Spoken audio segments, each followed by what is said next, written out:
You're on. So hi everyone, my name is Kareem. My name is Sean. And my name is Brittany. Mary Kate.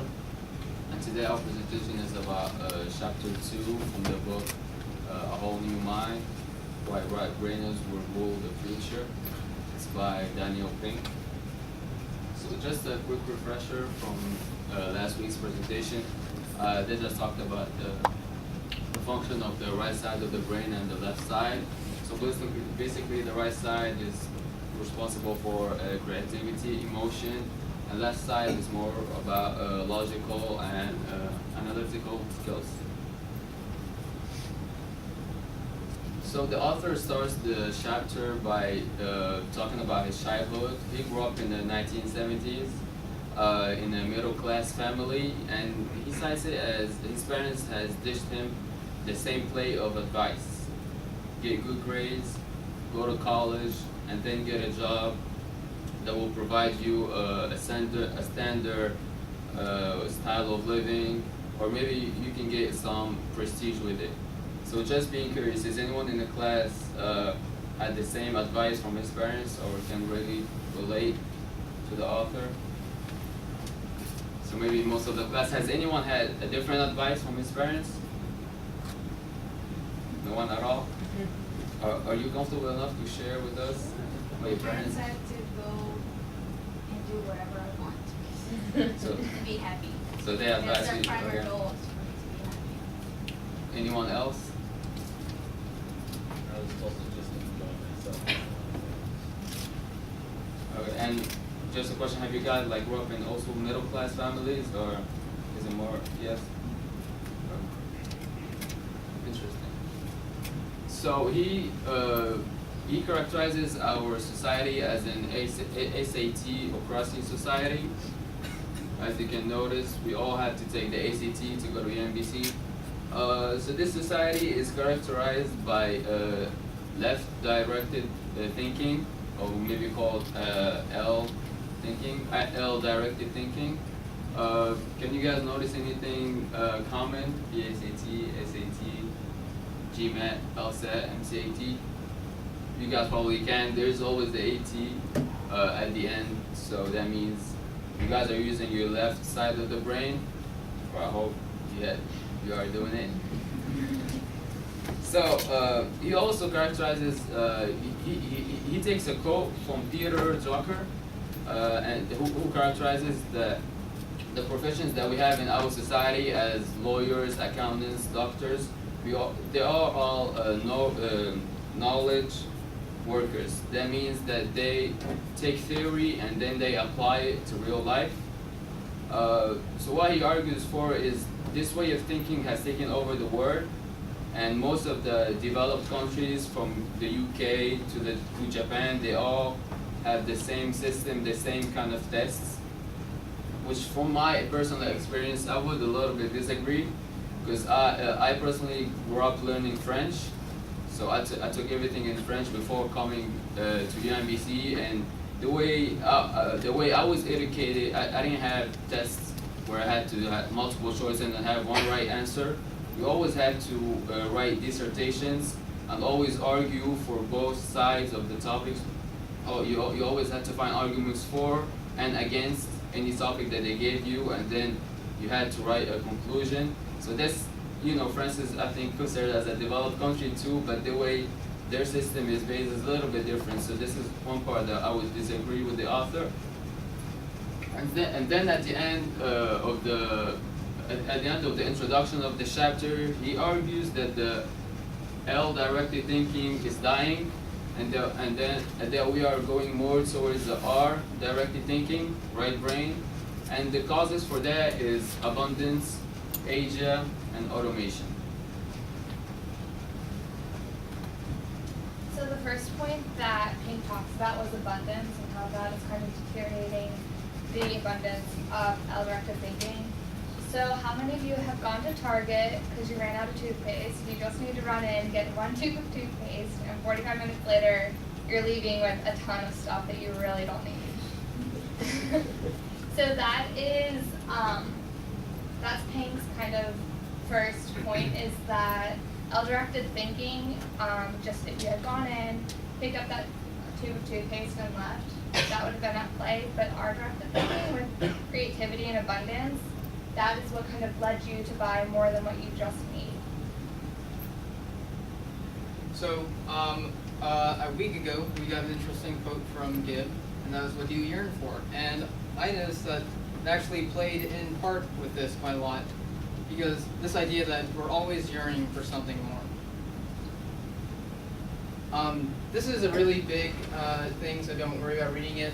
Have any of you guys heard of Robert Maslow's hierarchy of needs? It's a psychological table, and it actually explains what we yearn for and why.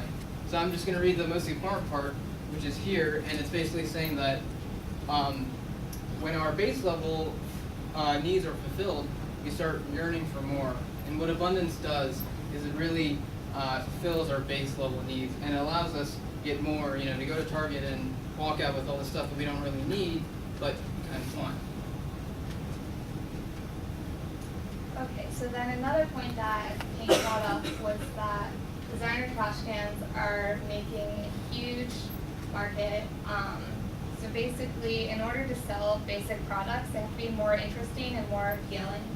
And the reason behind this is because R-directed thinking, people are looking for things that are more aesthetically pleasing versus something for just the function. So there's a $3 million market for trash cans that are designed by world-class designers, which why are they making trash cans is what the left side of the brain would kind of be questioning.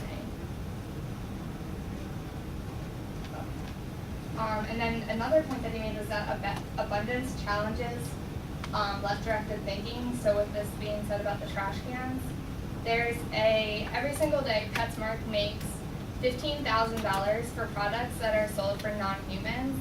So you'd be thinking, what is the purpose behind that, or what's logical behind that?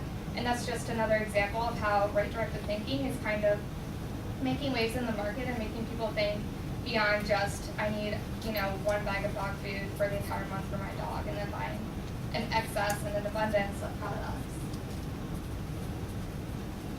And then the last example, which was my favorite, was the whole market for candles right now. So basically, candles were initially brought about or discovered or invented, I suppose, because we needed a light source. Since then, with electricity and light bulbs, basically everyone within the United States has access to buy a light bulb and have electricity, but for some reason, there's still a $2.4 billion market for candles, and it's because these people, they could just flip the light switch on, and they do in their house, but they still have all these candles just for decorations. And it's just kind of frivolous, but it's that R-directed thinking again that's kind of making these people yearn for creativity and more aesthetically appealing things versus just their function.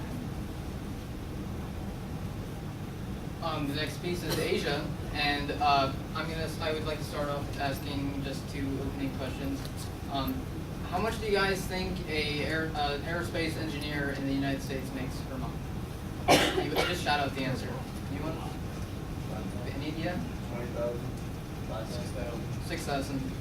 6,000 per month.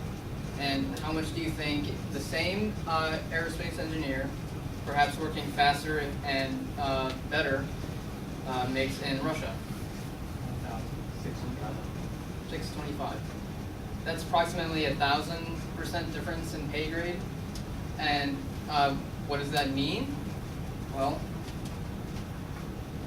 the United States is actually outsourcing most of their L-directed working jobs, such as aerospace engineering, to places in parts of Asia, etc.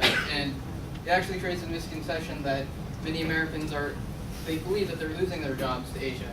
But the truth is that we're actually shifting, and the truth is that we need people to do what workers abroad cannot equally well do for much less money, which just goes directly from pain. And this idea that the United States is now shifting their demand for people with L-directed thinking qualities. Or sorry, not L, R-directed thinking qualities.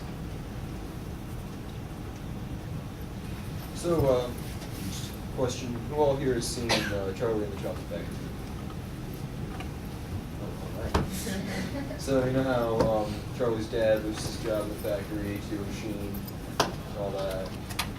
That is essentially what is going on in America right now, is we're having manual labor and all left brain labor that's not being outsourced already getting sent instead to machines. With like mechanical engineering and with computers and software, we've pretty much replaced the need for any human involvement in left brain activity or physical labor. So that kind of directs us toward the one thing that's left, and that's the right side of the brain. Since computers aren't yet capable of creativity, that's about the one thing we have on them. So that's what we need to market toward. And fun fact, toward that goal, the pink in the book brings up computer chess programs that beat out the left brain chess champions. Those can actually possibly be beaten by using right brain thinking, using strategies that aren't logical or don't have like any basis in the left brain, just to throw the computer's these algorithms off the scent of your strategy. So kind of living proof of reading computers. Okay, so what does all of that stuff mean? Let's recap. Go from the beginning. The L-directed left brain thinkers, they are more the doctors, the lawyers, the accountants. Those jobs are more specific and detail oriented. You have the right brainers, the R-directed thinkers, who are the artsy-fartsy, counselors, empathetic type of people. Us, me, we all see the bigger picture. The art-directed thinkers, the jobs are now being, what society is moving more towards now. Why are the three things? Just like we said, is because of abundance, Asia, and automation. So with abundance, like she said, you go into Target and it's not about price or functionality anymore. It's about the way things look. You go into Target, you go get a toilet brush cleaner, something that you would think is simple, you think that you would buy the cheapest one, and now you're standing there trying to figure out if you want plastic or a metal toilet brush cleaner. That just takes too much time. You shouldn't have to do all of that. With Asia, the white-collar jobs are now being outsourced to other countries. You take a job like an accountant, and someone over here in the U.S. as an accountant, they may make like $70,000. Whereas in India, that same kind of job is now being paid for $15,000, which is nothing. With automation, that's where computers are taking over. It's about man versus machine. So it's all about the right brain. Go ahead. Does anyone have questions? Good job.